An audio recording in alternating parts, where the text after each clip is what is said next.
അസ്സലാമു അലൈക്കും വറഹ്മത്തുള്ളാഹി. ജീവിത സമ്പാദ്യത്തിനായി നമ്മൾ ഒരുപാട് ഓടിക്കൊണ്ടിരിക്കുന്നു. രാവും പകലും നമ്മൾ പണിയെടുക്കുന്നു.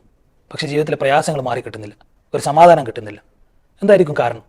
ഒരു ഖുദ്സിയായ ഹദീസിൽ അല്ലാഹു സുബ്ഹാനഹു വ തആല പറയുന്നു, യബ്ന ആദം സന്തതിയെ, തഫറഗ ലി ഇബാദതി, നീ എനിക്ക് ഇബാദത്ത് ചെയ്യുന്നതിൽ മുഴുകുക, എങ്കിൽ അംല സദറക ഐനൻ, ഞാൻ നിന്റെ ഹൃദയത്തിൽ സമൃദ്ധി നൽകും, സമാധാനം നൽകും.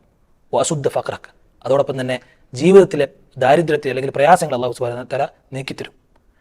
ഇല്ലാത്ത ഫാൽ, നീ അങ്ങനെ ചെയ്യാത്ത പക്ഷം മല തുയതൊക്കെ ശുഗലൻ, നിന്റെ കൈകൾക്ക് ഒരുപാട് പണികൾ തരും, അല്ലെങ്കിൽ ജീവിതത്തിൽ ഒരുപാട് തിരക്കുകൾ ഉണ്ടാകും. ഓല മസുദ്ദ ഫഖറക്ക്, അതോടൊപ്പം തന്നെ ആ ജീവിതത്തിലെ പ്രയാസങ്ങൾ ദാരിദ്ര്യവും നീങ്ങിക്കിട്ടുന്ന ഒരവസ്ഥയും ഉണ്ടാവുകയില്ല. ഇത് അല്ലാഹു സുബ്ഹാനഹു വ തആല ദുനിയാവിൽ വെച്ചൊരു ഫോർമുലയാണ്. ജീവിതത്തിൽ പ്രയാസങ്ങളും ദാരിദ്ര്യങ്ങളൊക്കെ ഉണ്ടാകുമ്പോൾ ഇബാദത്തുകളിൽ നിന്ന് വിട്ടുനിന്ന് ദുനിയാവിൻ്റെ വിഷയത്തിൽ കൂടുതൽ വ്യാപൃതനാകുന്നതിന് പകരം അള്ളാഹുലേക്ക് ഇബാദത്തുകൾ ചെയ്തുകൊണ്ട് അടുക്കാൻ നമുക്ക് സാധിക്കണമെങ്കിൽ ഇത്തരം പ്രയാസങ്ങൾ നീങ്ങിക്കിട്ടുന്നതായിരിക്കും. അല്ലാഹു സുബ്ഹാനഹു വ തആല നമുക്ക് അതിനെ തൗഫീഖ് നൽകി അനുഗ്രഹിക്കുമാറാകട്ടെ.